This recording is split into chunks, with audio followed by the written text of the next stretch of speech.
National Herald case సాగుతో కాంగ్రెస్ అగ్రనేతలు సోనియా గాంధీ, రాహుల్ గాంధీలను కేంద్ర ప్రభుత్వం రాజకీయంగా వేధిస్తుందని కాంగ్రెస్ నేతలు ఆరోపించారు. ఈ మేరకు ఆదిలాబాద్లో కాంగ్రెస్ శ్రేణులు భారీ ఆందోళన చేపట్టాయి.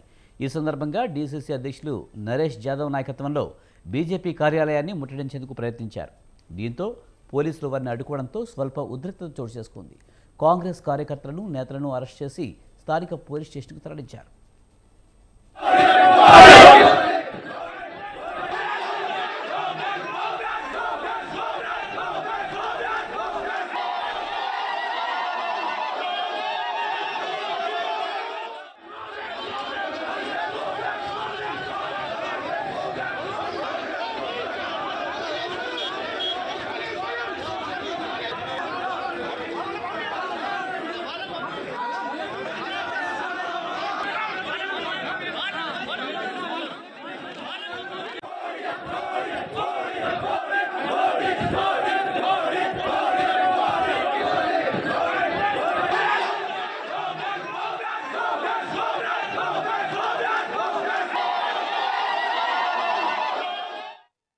రాహుల్ గాంధీ గారిని, సోనియా గాంధీ గారిని గత 10 సంవత్సరాల నుండి వేధిస్తా ఉన్నారు.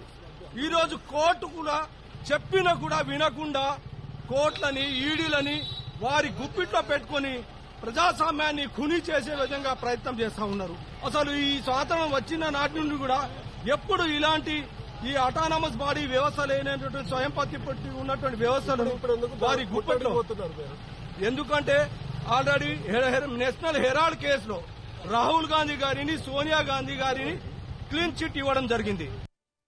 రాహుల్ గాంధీ గారిని, సోనియా